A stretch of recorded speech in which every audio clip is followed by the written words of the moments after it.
Welcome to another episode of UCRD Reviews. So today I have another Gundam 0083 figure for you. So we did Gato's Gelgoog last time, and this time we're going on to the Federation side with the RGM-79C GM Type C version anime, which is also called the GM Kai in other forms of media. So this is the GM Kai from Gundam 0083. It appeared in the first couple episodes, and it was piloted by South Burning. And it helped take down the Zammel, and it was chasing Gato and his team as they stole GPO-2. So this is a neat mobile suit. It's basically an upgraded GM. And it comes in this color variant, which is kind of like these desert colors, and a regular standard GM colors as well. So this is the first time we're getting a figure of it. It really should have been an easy figure to make, like back in the MSIA days, but they just never made one. So we have it here, and it has the windowed box design, just like the other 0083 figures. Although the window really doesn't show you much of anything except for the top part of the GM and, oddly enough, the antenna and replacement antenna, which is interesting. But it's a small box figure. I paid about $65 for it, and that includes EMS shipping, so let's see if it's worth the money. So here's the GM Kai. I've always wanted a figure of the GM Kai. I really like the design of it. I mean, to me it looks pretty cool. I know it's just kind of a regular GM. There's like not really anything special with it, but I always liked this GM design when I saw it in 0083. And now they finally made a figure of it. So let's check it out here. So with the head, you got a good up movement on the head and not a good down movement. That doesn't look like much at all. You do have the head Vulcan sculpted in. There's a little bit of a seam line there, but nothing too crazy on mine. I have seen some bad examples with this figure though. Arms will go up about that far. You can do a full rotation. Shoulder armor doesn't really get in the way. Elbows go up there. You have hard points on each arm for the shield. And you have a hinge joint as well as ball jointed hands. The chest has a decent flex to it. Nothing crazy. You can go down about that far, and it'll just right itself. It doesn't look like it moves upward. Turn it back around here. You have the recharge rack for the beam saber. This panel comes off to store weaponry, which we'll get into in a minute, as well as the storage here. This is where the antenna goes, which we'll get to in a minute as well. The thrusters are all effect part compatible. They move a teeny bit, not much though. Either they're really stiff or they don't hardly move. And you have effect part compatible thrusters here, the stand piece. This is weapon storage, I believe. Might be completely wrong. There we go. Yeah, so this opens up there, and you can actually store the bazooka back there, which is interesting. Ball jointed side skirt armor. Rear skirt armor is fixed, and ball jointed front skirt armor, although the ball joint's kind of in a weird spot, and then the thigh joints have this the version anime swiveling thing going on. But if you try and do kind of a kneeling pose, yeah, that happens. There we go. I was trying to get that to recreate without sending it across the room, and my backdrop caught it. But yeah, so you'll knock the skirt armor off, which is unfortunate. So I guess removing the skirt armor, I mean, the leg has a good range of motion. However, let's put it back on there. It can only go to about here and not send that thing flying. The knees are pretty good. So this little armor piece back here, get out of the light there, it'll fold down. And the feet Oh, lost the skirt armor again. There we go. The feet are ball jointed in a couple different places. Side to side movement's not that good.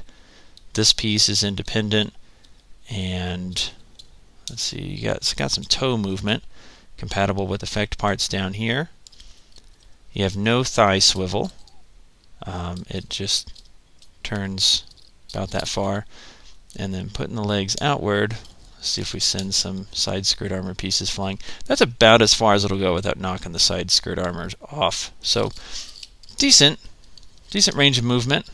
Pretty good for the 0083 line. Let's grab the beam saber here. So the beam saber will plug in like so. It does have this little piece there. You got to be real careful with it, especially taking it in and out of the hands. And then antenna. So you get one antenna. This is going to be fun. And you get one spare. Let's see if I can fish it out with this. The thing that I said to be really careful with, I'm going to use it to fish out another piece like an idiot. So the antenna is really, really tiny. Incredibly tiny. So let's do this carefully. Either that or I'll break it on camera and it'll be really interesting. So let's see if I got it halfway in there and knocked it out. That's one thing I don't like about these, is dealing with these antennas. There we go. They actually fit in there pretty well, which unfortunately means it's going to be a pain in the rear to take back off of the figure if I want to store it in its packaging again. Speaking of storing it and packaging and accessories and all that, let's take a look at what it comes with. Alright, so I lied. Before we get into that, I did want to show that my figure's kind of stiff, but you can actually raise the arm quite a bit more than I showed initially, so that way you know I'm not lying about the arm articulation there. Now, onto the fun stuff. I know you've all been waiting very patiently for this. The hands, everybody's favorite part. We get standard assortment of hands, so it comes with the two weird open hands that it normally on the figure. Then you get two different posing hands, so you got these ones and these ones. You have these are sword hands here that are slanted, and you have gun hands with the exposed trigger fingers, all on a neat little stupid hand holder thing that nobody asked for. So from there, we're just going to go straight into the weapons and stuff. You get the Earth Federation shield, which is pretty cool. You have hard points up here for effect parts.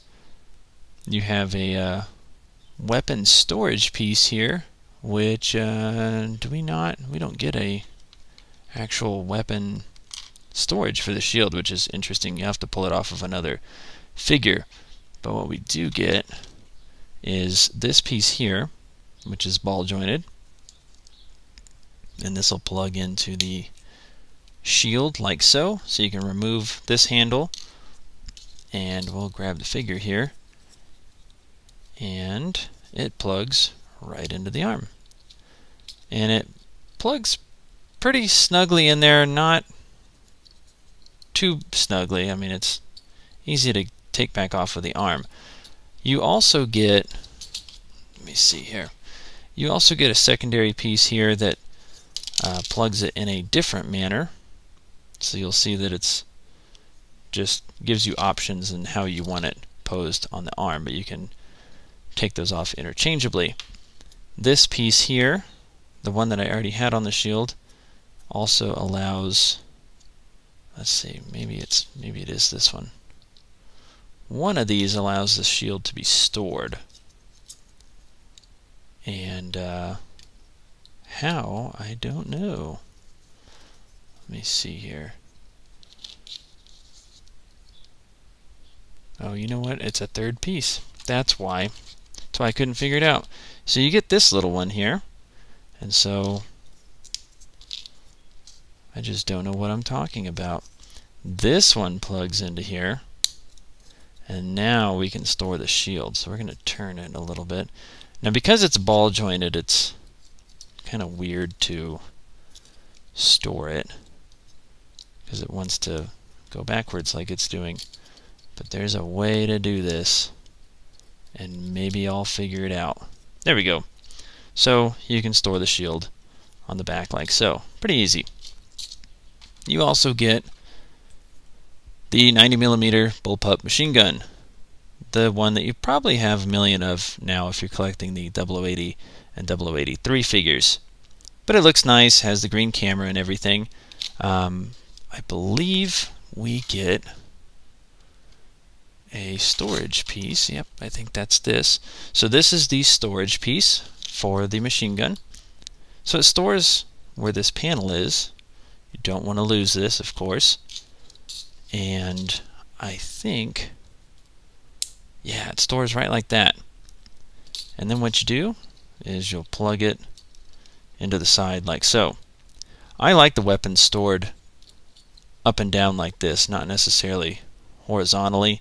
I know a lot of weapons are stored on the rear skirt armor, but I think with the guns, they look good going up and down. That's just me. Speaking of guns, we have this cool thing. Now this is the Hyper Bazooka, the one that the Gundam Mark II was using in Zeta Gundam. This one's also referred to by a good buddy of mine as the Big Stupid Ass Bazooka, but we'll call it the Hyper Bazooka for the sake of the review here. So you have a hinged handle there. Oddly enough, this carry handle swivels quite a bit, and it does have a little green there for the camera. Compatible with a firing effect part, and one thing I like, removable box magazine. Really, really cool. It snaps in there pretty good too. So this is stored on the rear skirt armor that I showed earlier.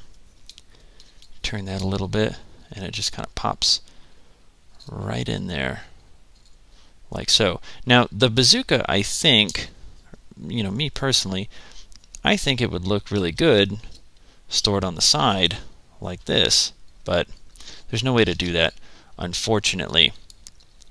So finally here we have the beam saber, which is the 0083 style beam saber. Now one thing I have a complaint with, and you'll kind of see it here, is the beam just barely fits into the saber hilt. It will fall out if I move it around too much. It's almost loose in there. I guess it's just tight enough for posing, but if you're somebody that plays with these, it may fall out. That may just be mine. But it looks good. It has the flared design of the 0083 swords. And now that we're covering that, put that back there, we can get into the effect parts.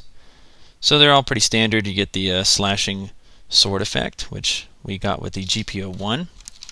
And you get 2 thruster effects with curved little pegs there.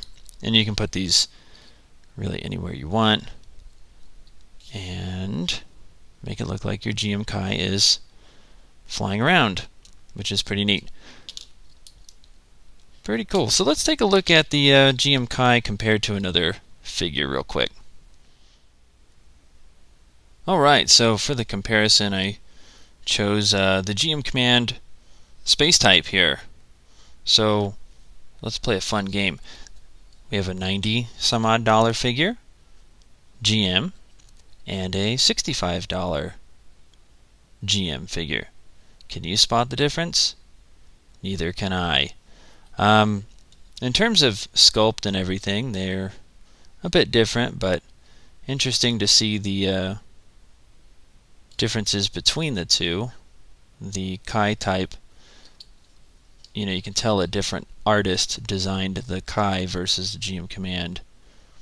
And just in terms of sculpt, they're pretty different figures. You have the beam saber storage back here, and you have a single one up here. But just wanted to do a comparison with another cool looking GM. I guess they both have green visors. They have that going on for them. But 2 cool figures, one horribly overpriced. So the GM Kai is a really good figure. I actually liked it a lot. It's a simple figure. It's not a big box figure, and it comes with lots of good accessories. The only complaints I really had was the effect parts were a little bland, and I guess the seam lines a little bit on mine. I've seen pictures of a lot worse. I lucked out with this one. I didn't really have any defects with this, but overall I really enjoyed the figure. The weaponry is really good looking, and even the bazooka, it's a little unwieldy, but it works well in most poses. The beam saber is a little on the fragile side. Of course, you have the fragile antenna too, and that's common in these Robot Spirits figures. I can live with that, so I'm not going to mark it off for that or anything, but it looks good. The colors are nice. Hopefully we'll get a space type variant that's not P-Bandai. Speaking of which, this is a regular release, so it's much more obtainable. It's not completely overpriced like the GM Command was, and you get just as much stuff, honestly. You get 2 guns here versus the GM Command's 1. Not to sit here and rag on the GM Command the entire time, but that figure really was not done well in terms of pricing. But this one is, however, so if you find this for a good price, like I said, I paid $65 for EMS shipping and everything. I think I paid right under $50 total for the figure itself. So if you can pick it up for a good price, absolutely do so. We are getting the Dom Tropin in a little bit later in the year, as well as Shin Matsunaga's High Mobility Zaku.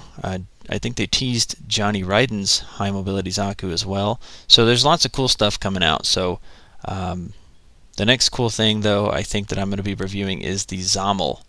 So check back with me for that massive review. Thank you, and have a good day.